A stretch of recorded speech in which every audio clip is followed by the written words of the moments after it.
Welcome here to a very special edition of our From Mother's Cupboard to Table. We do it with Coach Hicks all the time. I think you're our longest standing of any guest that we've ever had here at Mother's Cupboard. And that's because we love the food, love the community, love beating the team. And we're happy to be here with you, Coach Hicks, back as a coach on the sideline for Syracuse. Myself, Dan Tortora, here with WakeUpCall out here on 3709 James Street in Syracuse, New York. I got the Cuse McMother, which is my sandwich you can get any day of the week, and I'm ecstatic. I waited till we started filming to have this. You got stew, homemade vegetable soup and a grilled cheese. Vegetable soup there, so that was good. But Coach, how are you? Doing great. Doing great. You're back in the lab again. Yeah. It's been a couple months. We were talking about it off the air, but you're healthier, you're better, you smile more now. So what's it been like? I'm getting to wear sweats to work again. So, no, it's been great. Coach Babers has treated me with so much respect prior to asking me to come back. And now the role I came back in, Director of Player Engagement, I'm dealing with alumni, I'm dealing with players on our team now, dealing with recruits and their families, just kind of a connection to young and old and to what it means to wear the orange and the Syracuse way. And it's been very well received by tons of the former players that I coached. We're real excited about it. I know we did one of these podcasts right when Dan heard I was going back, and he got hundreds of comments from former players. And then just the fact to be around football again and to see the team mold into what I truly believe is going to be a back-to-back bowl team. So we just got done with spring ball. And what makes you believe that this team can get back to back bowl games for the first time in a long time? Talent level in certain positions. That, it's taken us some time to build our depth. Taking Coach Babers some time to build up our depth, to where you don't get decimated by one injury and you don't have anybody. We always had the next man up mentality, but sometimes you just need the next man up. We didn't have that for a while. Some of our coaches, very, very good staff right now. Coach Beck, very dynamic offensive coordinator. Yeah. We had a great defensive coordinator in Tony White. We brought in Rocky Long, who actually taught Tony White. So Rocky Long and Joe Lee Dunn basically invented the 3-3-5 many years ago. So that's all exciting. And then, truthfully, me being around the facilities and around practice now, and I know a lot of people have heard Coach Babers talk about the family atmosphere and La Familia. And I can tell you one thing now, being around it, it's not coach talk. It's true. It's and you see, if you follow some of the kids we're recruiting now, when they post after coming on unofficial visits and being on campus, they feel it too. It's a kind of a kindred spirit type deal. There's some special things happening in Syracuse. Yeah, and it's the excitement you talked about, Coach Beck, and getting to have Jason Beck the first time ever as an offensive coordinator. He's been quarterbacks coach, and he told me when we had the opportunity to talk that he was going to keep that role. So I got to break that months ago, that he was keeping his role as the quarterbacks coach, which is good for Schrader and Lamson and Del Rio Wilson and the crew. And at the same time, to be an OC, you said that he's very dynamic. So, this is the first time he's ever been running an offense, just him, doing that and overseeing that. What makes you feel so good about it, and why do you call him dynamic? Just to watch him. The excitement level he brings even to practice. We don't know right now, because we're not game planning, what's going to be any different as far as play calling and everything like that. That's a long ways away once we start game planning. But just his excitement about the guys on offense. you know, the way he handles himself in practice, the way the offense responds to him. He's fun. Yeah. And very, very, very smart football. And on the other side of it, we have Rocky Long. Oh, no. The legend. Rocky, seeing him on the sideline, and I got some really good pictures at the spring game, really close-up pictures of Rocky, and it's like surreal to see him on the sideline. I mean, it's kind of like watching a statue come to life. You know, because like you said, you know, one of the, you know, two guys that brought us 3-3-5. And when you lose Tony White and people get really sad about what he's done for the defense in the last 3 years and to see him go, how many times does the school say, we lose the protege, but we gain the sensei? You know, you lose a Jedi in training, but you gain Yoda. You brought in the master. Yeah. So what's it like having Rocky out there? All right, I'll piggyback you out if you need it. I'm an old guy too, so we hit it off pretty good. And, it's just his knowledge of that defense.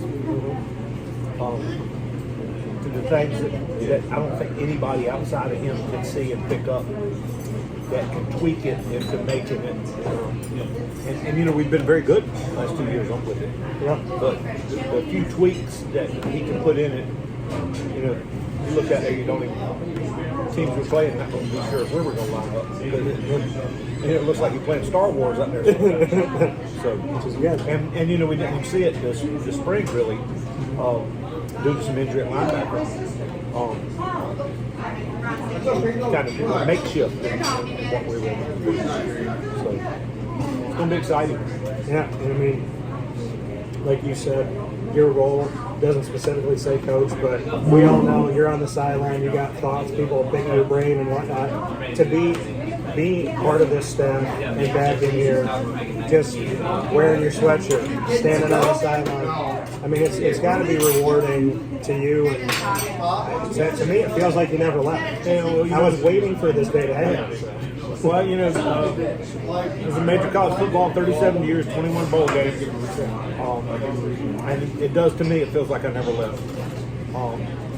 And you know, Syracuse has been very good to me as far as asking me to stay around in other roles.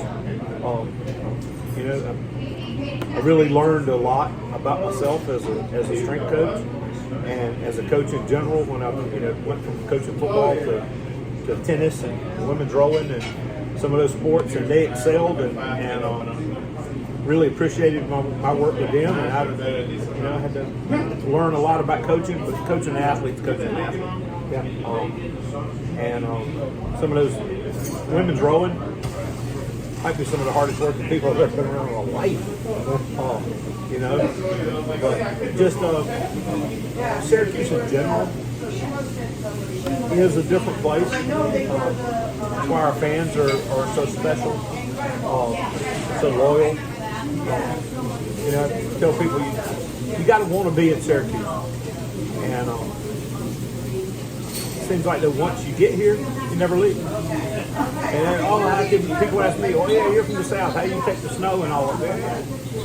We're used to it. You know, you're prepared for it. But you know, anywhere you go, like coming to Mother's Cupboard, or you know, going to Twin Trees for pizza, or you know, going to the Lunchbox, or all the little mom and pop places that make Syracuse, and the community and the people, and you know, their pride in the town and their pride in the university. Yeah, you know, and it's just, I feel like it's in better hands now that you're a part of it, because you were there for obviously Pro Day, and you get to connect with, I mean, what was that like when they walked in Pro Day? Because I'm sure, I mean, you know, people knew in advance, but you used to bring, if you didn't bring every NFL team, it was 29, 31, 30 of the 32. So when they walk into the building and they see Hicksy standing there with everybody and looking at them, it was a real fun day. You know, a lot of guys I hadn't seen in a while, and they're all, you know, NFL guys were glad I was back. And it was fun for me because I kind of showed up as a fan, because the first time I've been to a pro day that I didn't have to kind of be on pins and needles, because I was putting it on, hoping my guys would perform well and it would run the right way. I just got to watch it, and it was a great day. I mean, I think we're represented by every NFL team but one was there. And some teams had multiple scouts and position coaches there. Yeah.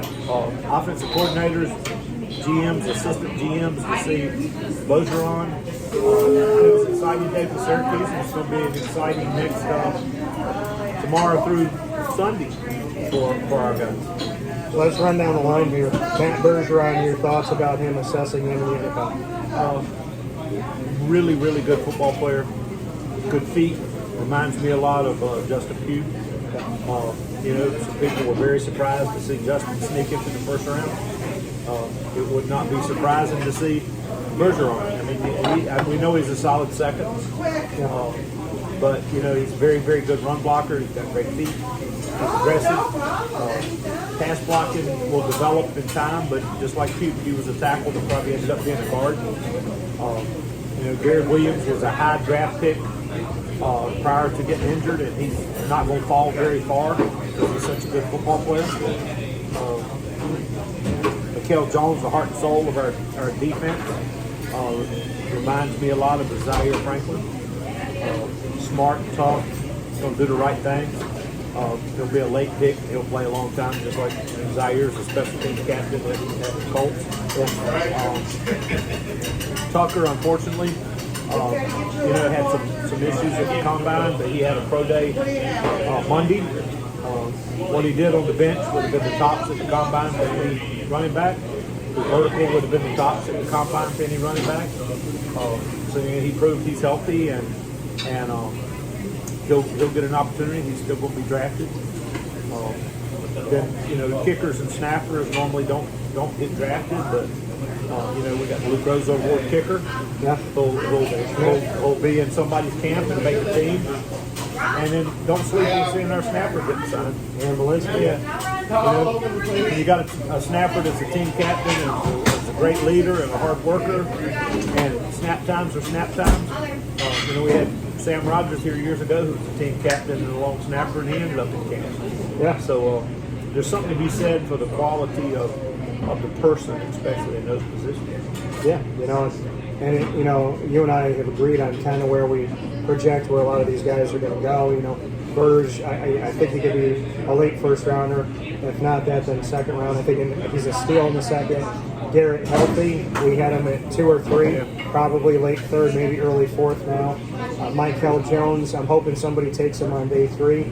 Sean Tucker, I see him in probably round 6. And with Mikael, no matter what, I think he'll get a phone call to go to a camp. He'll be a priority free agent at worst. Yeah, and then I think Valencia, we could see that 7th round long snapper when they start taking some of those moves. And then, with Andre Schmidt, you look at the history and the pedigree of Syracuse kickers, and yet there's only one Lou Groza winner, and it's Andre Schmidt, who was a preferred walk-on and transferred into Syracuse. This is a guy that was given absolutely nothing and took it all. So, you look at Syracuse kickers, Gary Anderson to Trout to Dave Jacobs and then punter you between Riley Dixon and Sterling and Rob Long too. Rob Long and the punters. Syracuse is you're kicking in a nice climate inside the dome 7 games a year. So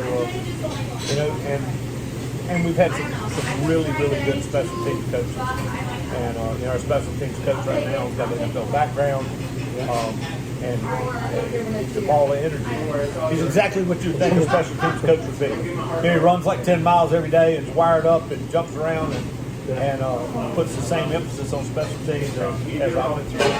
Yeah, and that's the good thing about it is maybe these coordinators can finally build some sustained success here under Dino and as we move forward. Before we finish up here with Coach Hicks from Mother's Covered Table at Mother's Covered on 3709 James Street in Syracuse, the home of my St. Louis acoustic mother, which I just housed, and I love that thing. So the final note that I wanted to hear from your viewpoint is when we get to watch the spring game, right? We're not going to see all types of wrinkles and all this stuff, this, that, whatever, but you watched them all through spring ball and you watched them in the spring game. Give me some offensive, defensive, and special teams kind of bullet points, because fans are wondering what type of team are we getting this year, and you would know better than anybody because you've analyzed the game forever. Well, you know, bullet points from the spring is you know, the spring is the time that you work on technique and fundamentals and the physical part of the game because you're not game planning, you're playing each other. Yeah. What I can assess from now being back and seeing 15 spring practices is the effort level of this team, the enjoyment of playing. This team likes to play football, which goes a long way. Football's a hard game. You got to really enjoy the game and love the game to play it. Yeah. But you know, the team's totally, you know, Coach Babers.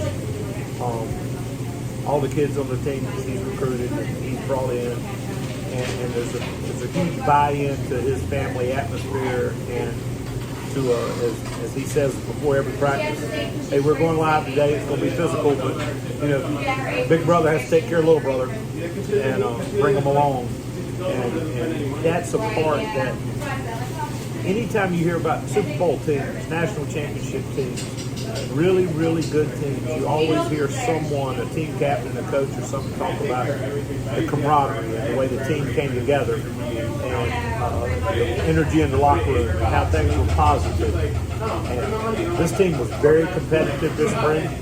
I mean, their guys are roommates that went, you know, toe-to-toe, dog-eat-dog during practice. But then you walk through the locker room afterwards, and you know, it's a brotherhood, it's a family, and everything's moving in the right direction. Garrett Schrader, we obviously didn't get to see him in the spring.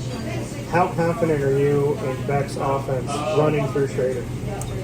Well, if you watched him, you know, everybody kind of kidding around. If you watch practice, it's just like Coach Schrader out there. You know, he stood behind the quarterbacks, and he was making every call and every check, and he was as into it as anybody out there.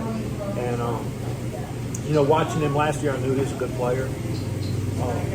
When you get to be around him, you have a sense of if he's on the field, we got a chance to do anything. We got a shot. He's got the it factor. Yeah. And he loves the team. He loves the community. He's just a guy, and he's a great guy. And, you know, I'm from North Carolina, and so is Schrader. So, yeah. We talk about Bojangles chicken all the time. So. Well, I would tell you Zaxby's over Bojangles is what I would say. I don't know. It's close, but I don't know about Bo lately. Zach kind of maybe with the chicken, but with the country ham biscuits. Okay. Can't beat Bojangles. Breakfast all day, country ham biscuits, kind of like getting a mother's cupboard. I haven't had the breakfast there, but I can tell you, see, I'm all about the seasoning. Yeah. Zach's has a good seasoning, so I like that with the chicken. But yeah, I mean, I think. Speaking of that, I've probably got to come invent some kind of meal. The For me, the mother's cupboard, the Hicksy. Yeah, the Hicksy. I think you should have a club. It should be like stacked on stack. I'm not sure what it'll be. Yeah, we got to do something. Maybe it'd be 37 layers every year of coaching. There you go. I like that. 37, and I'm 37 years old. So you've been coaching my whole life. First year was 1983. Okay. That was 1985 when I was born. So I'm going to be 38 when you were coaching. Wow, that's a long time for you, It coach. was a GA 1983. Yeah. A beautiful thing, though. So, final note, going into the fall, anything you want to say to the fans? No, I can tell you that I know how much Coach Babers mentioned at times last year how fun it is to play at home because of the way our fans are, the advantage that we get at home because of how our fans are. And I was fortunate enough, I coached Dwight Freeney, and there was an article in Sports Illustrated a few years ago about the toughest places to play. And you know, he played Tom Brady in Michigan at the Big House, and he says the toughest place to play is on third down in the Carrier Dome when everybody's shaking their keys and getting rowdy. It's definitely works to our advantage. And you saw some home games last year where, you know, on third down, the other teams were shook a little bit. Yeah, third down was working again. Yeah, the dome gets going. So, you know, come to the games, have fun, be excited, wear your orange, and we'll give you something to be proud of. Coach Hicks, right here, coming into the NFL draft, coming off of the spring game and off of spring practice here at Mother's Cupboard, where you can get the Q Smith Mother. And as always, for myself, Dan Tortora, for Coach Hicks, we appreciate you. We thank you for supporting CNY and supporting your orange. Thanks, Coach. Thank you, sir. Talk to you all Look soon. forward to the Hicksy coming soon.